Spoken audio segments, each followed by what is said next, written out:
I paid off my mom's $370,000 mortgage. Then she gave the house to my sister as a wedding gift. On the big day, we found our photos at the gate with a "Do not let them in" sign. We walked away, and 4 hours later, her entire wedding fell apart. Okay, everyone, picture this. You've busted your butt for 8 years, sacrificed every spare moment, every extra dollar, to pay off your family home. You finally hit that last payment, breathe that sweet sigh of relief. And then, your own mother calls, not to congratulate you, but to tell you she's giving your house away to your sister as a wedding gift. That's my life. I'm Jack, oldest son, husband to Ava, dad to 2 tiny tornadoes who firmly believe cereal is a legitimate food group and police badges are just really cool stickers. For 12 years, I've been a patrol officer, working nights, double shifts, the kind of hours that carve tired lines into your face. I like things that make sense. A clean report. A flashlight that actually works. A promise kept. The day it all shattered, I was off duty. The house was quiet. Ava had taken the kids to the park. I just finished laying out my uniform, belt straight, vest folded, body cam charging.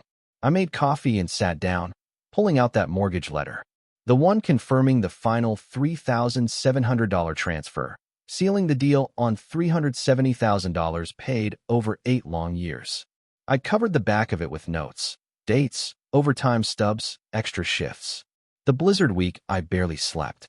The summer, I missed every single barbecue. Then my phone lit up. Mom. I put her on speaker and kept stirring my coffee, completely unprepared. Jack, she said, her voice loud, like she was calling from a stage. I know you paid off the $370,000 mortgage, but we're gifting the house to your sister as a wedding gift. My hand froze. The spoon kept tapping against the mug. I couldn't speak. I already talked to Father Paul, she added, as if that settled it. He said generosity keeps a family together. Silence. Just the old wall clock scratching out the seconds. You're quiet, she huffed, annoyed, like I'd missed a cue. Don't be dramatic. You don't even need the house. Emily does. She and Tyler are starting out. I finally found my voice, barely a whisper. I live here, Mom. Her exhale was loud, dismissive. You won't for long. Listen, don't make this ugly, Jack. Just show up and be happy for your sister. That's all I'm asking. My whole world just tilted. 2 days later, at the church gates, my stomach dropped. There it was. A printed sheet. My face from Facebook, and 2 little school photos of my kids taped underneath. And scrawled in thick black marker. Do not let them in. The usher glanced at us. Then at the paper, then down at his shoes. I'm sorry, man, he mumbled. Ava gently took my hand. I picked up the diaper bag, suddenly feeling like it weighed nothing. We just turned around, walked back to the car, and drove home. No horn, no yelling, no scene. Just quiet. Hours later, my phone buzzed. A text from my mother. Where are you? The photographer needs family shots. I typed nothing. It was 4 hours after we left that she finally understood. The wedding had ended for her the moment we turned our backs and drove away. And that was just the beginning. See, I didn't just stumble into this mortgage. I carried it. When Dad's back gave out and his hours got cut, the family house started falling behind. This tired split-level place, it creaks when winter moves in. I moved back after the academy, thinking it would be 6 months. It became 8 years. Don't be a martyr, my sergeant said once, watching me pick up another overtime slip. Got bills, I just said. But those bills had names: property tax, roof patch, furnace, mortgage. Emily was in grad school, then finding herself, then trying marketing, then waiting for the right opportunity. My parents always said, we all pitch in different ways. Their different way was texting me the due dates. At first, it felt fair. I lived there. I paid rent, which just so happened to be the entire mortgage payment. My rent wasn't market rate. It was the whole damn thing. Then the kitchen flooded, and the contractor wanted half up front. I used my deferred comp and cut my gym membership. You're such a provider, Mom, she'd say, a little pat on the head. But I kept receipts. I kept screenshots. I kept a spreadsheet labeled house. It had tabs: mortgage, repairs, utilities, extras. Extras was the tab that would make most people wince. Emily's summer course I co-signed for because she couldn't lose momentum. Dad's dental crown when insurance denied it. Mom's temporary car payment that lasted 15 months because she really wanted the trim with the heated wheel. "I'll pay you back," she'd say, signing the title. "You know we would if we could." They never could. When Emily got engaged to Tyler, a guy who calls every beer a Pilsner, the family chat lit up. Mom renamed it Wedding HQ. First pin message, a Pinterest board. Second, a spreadsheet with costs and volunteers. Guess whose name was next to venue deposit? I responded with a thumbs up and a "we'll see." Ava squeezed my knee. We were in our minivan outside the grocery store, kids fighting over a crushed granola bar. She knows that face. The one where I'm doing math in my head. The one where I'm keeping too much inside. Later, at dinner, Dad cleared his throat. That special throat clearing he does to summon authority without actually backing it up. "Your sister is finally getting her start, Jack. Be a good example." "What does that mean?" I asked. He didn't answer. Mom did. "It means we need a big gesture. Something that says family stays together. Imagine how special it'll be if Emily and Tyler start in a home, not an apartment." "In a home," I said slowly. "Like this one." She beamed, as if I'd just guessed a riddle. "Exactly." Ava put down her fork, a quiet click against the plate. "This is Jack's house." Mom's smile thinned. "It's the family home. Jack just managed it." Managed it, like I'd handled a group project while everyone else just signed the cover page. I pulled up my spreadsheet on my phone. I've paid every mortgage payment since 2017.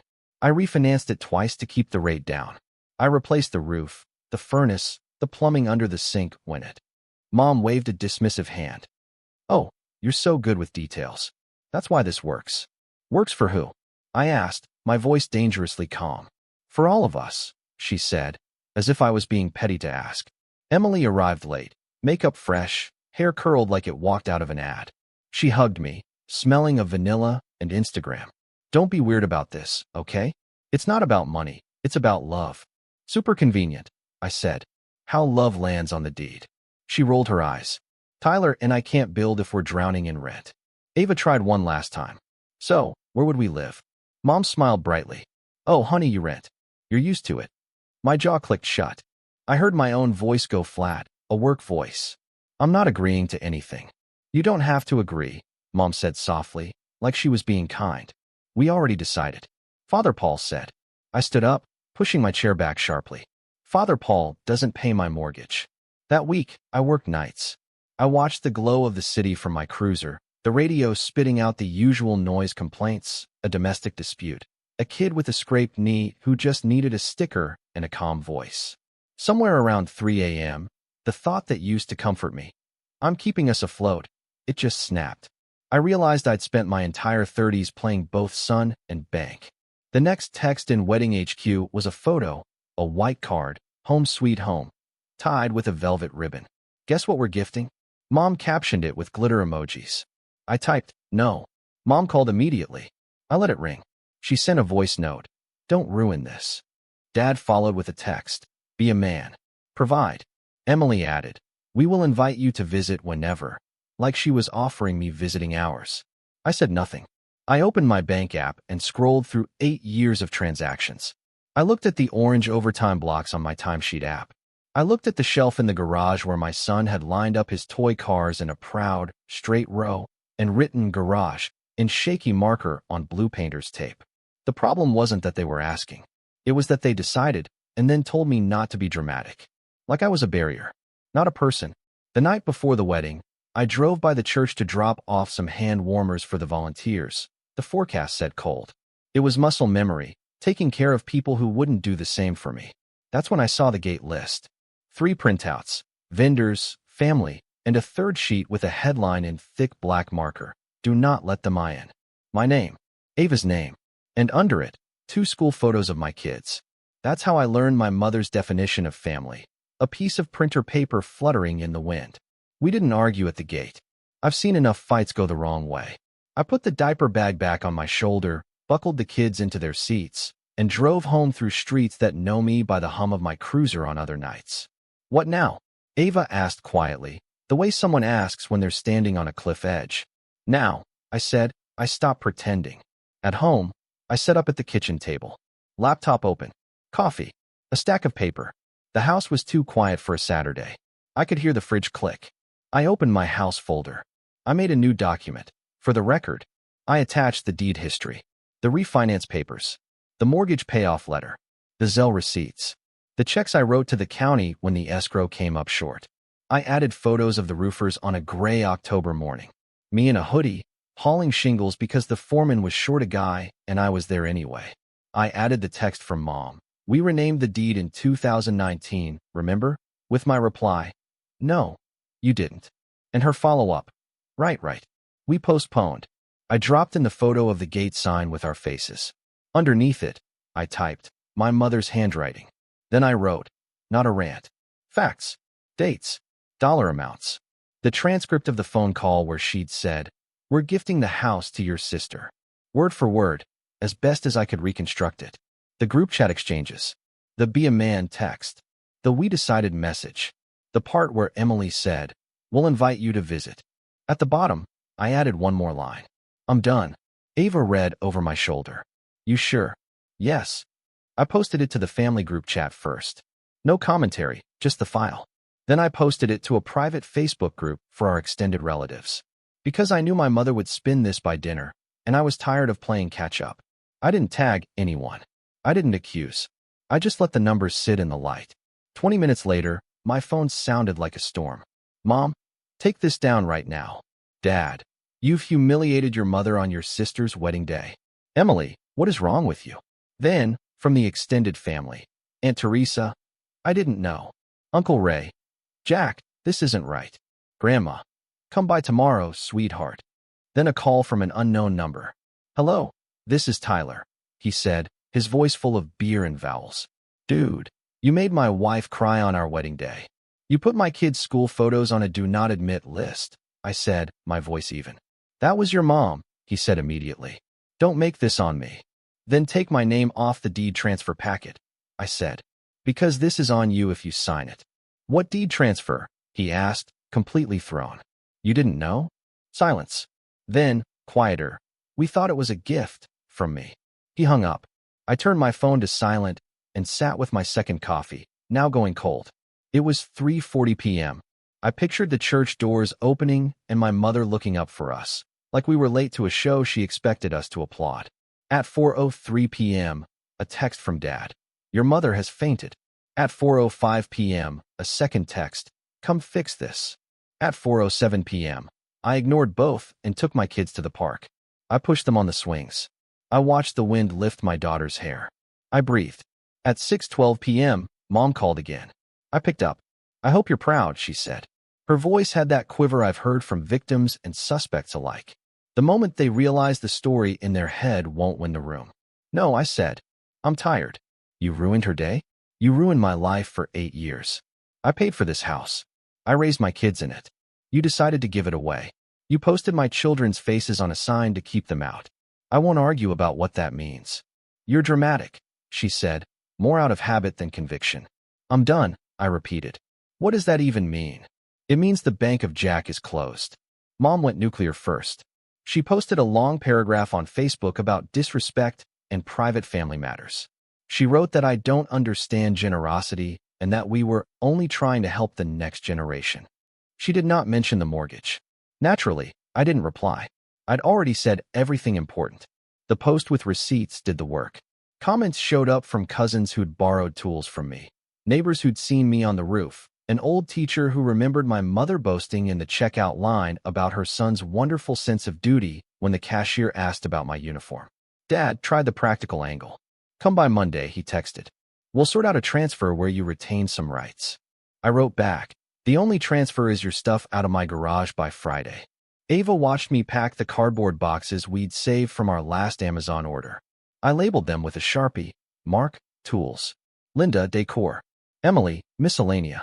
I set them by the door. It felt like closing a case file that had spent years open on my desk, gathering dust and excuses. Emily called on Tuesday. Her voice was small. We didn't know about the sign, she said. That was Mom. You know how she is. She just wanted the day to be perfect. I said nothing. I'm not the bad guy, she added. Tyler and I thought the house was a gift. They told us you agreed. They lied, I said. But I didn't. She exhaled. So what happens now? Now, I said. I live in the house I paid for. You live in whatever you can afford. She sniffed. We can't afford much. Then you learn, I said. Like I did. The department found out, because everything finds its way to the break room eventually. My partner, Diaz, slid me a glazed donut. You good? I will be, I said. You're the calmest, angriest person I've ever met, he mused. Practice, I said. We rolled to calls. Nothing heroic. A fender bender. A lost kid who wasn't really lost, just good at hide and seek. At a stoplight, Diaz said, You been a lawyer up? Only if they try something. I'd already emailed a property attorney. That, for the record, file was clean. 2 days later, Dad and Mom showed up unannounced. I saw them through the front window. Mom smoothing her blouse like that would press everything into shape. Dad knocked with the confidence of a man who'd never been told no by his own son. I opened the door and stepped onto the porch, leaving the door behind me half closed, like a line. Mom started with tears. Jack, I can't sleep. My blood pressure is through the roof. Your grandmother is asking questions. Then answer her, I said. We already told people you misunderstood. I let that sit. That post, the documents. You humiliated me, she said, pointing like she could poke a hole in my chest. You used my children's faces to keep them out of church, I said. I'd call that humiliating. Dad tried a new tactic. Reason. We can't afford to move. Prices are insane. Give us time. You've had 8 years, I said. He stiffened. This is how you treat your elders? This is how I stop being treated like a wallet, I said. I handed him a printed calendar. You have 3 weekends. Pick 2. We'll help you load. Mom blinked. You're evicting us. I'm asking you to leave a house I paid for, I corrected. Eviction is a legal process. If you prefer, we can do that. They stared at me, waiting for the old version of me to appear. The son who would sigh, give in, say, fine, 1 more month. He didn't show. Mom's eyes jumped past me toward the living room. The kids were drawing at the coffee table, tongues poking out of the corners of their mouths. There was a sign taped to the shelf, my daughter's handwriting. Kids' library. Crayon bins. A stack of library books with plastic covers. You'd put your parents on the street. Mom gasped, pointing as if the sight of crayons made me weak. No, I said. I'll help you move into a place you can afford. I'll pay for the truck. I'll even set up your Wi-Fi. But you will not live here. She gasped again, like I'd slapped her. You're cruel. I'm finally kind, I said. To myself. To my wife. To my kids. They didn't pick a weekend. Of course they didn't. They left in a swirl of righteous indignation. Mom posted again. Dad texted me links to articles about family estrangement. Emily wrote a long message about the sanctity of marriage and how I'd ruined her big moment. I answered with 2 words. Boundaries work. The next Saturday, Uncle Ray and Aunt Teresa showed up with a truck anyway. Pick a weekend. Ray grinned. Or we'll pick it for you. He started boxing up Dad's garage museum. Old fishing rods, a treadmill used twice. Aunt Teresa wrapped Mom's ceramic roosters in newspaper. I pulled down the Live Laugh Love sign and leaned it against a box with care I didn't feel. By late afternoon, Dad arrived. He stood in the doorway, jaw tight. Mom followed, mouth already opening to declare a disaster. Ray clapped him on the shoulder. We're moving you to a 2-bedroom near the park. It's clean, Linda. You'll live. You have no right. Mom snapped. You had no receipts, Aunt Teresa said, soft but sharp. Jack did. Mom pressed a hand to her chest. You're taking his side. I'm taking the side of math, Aunt Teresa said. They moved out in 2 Saturdays. I changed the locks on Sunday. Not because I don't trust, but because I've learned who I'm dealing with. The house felt different immediately. Quieter. Bigger. Without the narrative of obligation hanging in the corners. I heard my son thump down the hall at dawn, and it wasn't a lecture about noise. I made pancakes, and no one commented on the brand of syrup. Ava sat on the stoop with coffee, and we watched the morning make the street look new. People will ask if it hurt. Of course it did. But it hurt like a splinter coming out. Sharp, then relief. Work was the same, and not the same. The city still called. People still lied to me, then to me 5 minutes later. Diaz said, You look lighter. I said, I'm not carrying everyone anymore. 2 weeks after they moved, a card arrived. Emily. The envelope smelled like sugar. Inside, a photo of her in a white dress under twinkle lights. On the back, in looping script, We forgive you. I put the card in the drawer with the batteries and packing tape, and closed it. I did not reply. That weekend, Ava and I painted the living room a color called Hushed Birch. We moved the couch away from the wall, the way she'd wanted from the start, but my mother had insisted furniture belongs flush. We found a little handprint on the baseboard from when our daughter was 2. I left it there. At church the next month, Father Paul walked up after Mass. I heard there was difficulty, he said carefully. There was, I said. He adjusted his glasses. I may have been quoted in ways I didn't intend. It happens, I said. You're a good man, he said. Boundaries are not a sin. Didn't think they were, I said, and shook his hand. That night, I opened the last tab in my house spreadsheet. I renamed it Us. I wrote 3 lines. Mortgage, $0. Emergency fund, building. Sanity, paid. Then I closed the laptop and went to sit on the floor with my kids while they built a city out of blocks that didn't collapse when someone else pushed too hard. I used to think strength meant carrying everything in silence. Maybe that's the cop in me. Keep it steady. Don't let your hands shake while you write the report. Now I think strength looks like saying no and meaning it. If you want the moral, here it is, without glitter or a bow. The people who benefit from your lack of boundaries will call your boundaries cruelty. They'll use family, faith, and respect like duct tape to cover a hole they dug themselves. They'll call money love as long as it flows toward them. When it stops, they'll call it betrayal. I am not a wallet. I am not a stagehand for someone else's big day. I am a husband and a father first. I am a son who grew up. I am a brother who doesn't loan his spine to anyone. Mom still sends messages sometimes. Holidays. Grandkids miss grandparents. She skips the part where she printed their faces under a command. She skips the mortgage. She skips the math. I answer when I have the bandwidth. I keep it simple. You're welcome to visit with notice. Doors open for a healthy relationship. No more money. The last one seems to be the only sentence that matters. Emily and Tyler rented a small place across town. He complained about the landlord once on Facebook. I didn't engage. Maybe they'll learn the things I learned, just faster. Maybe they won't. That's not my job. A few relatives drifted back into my life after the receipts. They apologized without asterisks. Those are the ones who can come over for burgers and sit on the porch while the kids chase bubbles down the walkway. The others keep their distance unless they need something. The silence is its own answer. When we pass the church, my son points at the gate. That's where the picture was, right? He asks. Right, I say. Mean, he adds. Yeah, I say. Mean. We don't linger there. We drive home. To the house that is ours in the simplest way. We live there. We pay for it. We clean it. We mark our kids' heights on the hallway trim. We argue about whose turn it is to take the trash out. We fix the leaky faucet. We host movie night. We sleep. Sometimes, after a long shift, I park out front and sit in the quiet car. I look at the porch light Ava leaves on and the crooked line of bikes leaning against the garage. I think about the years I spent confusing endurance for love. I think about my mother's voice. Don't make this ugly. Like ugliness only counts when someone can see it.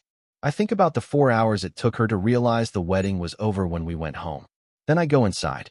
If you're watching this and you're where I was, here's your line to practice. I'm done. And here's the one you say after they call you selfish, ungrateful, cruel.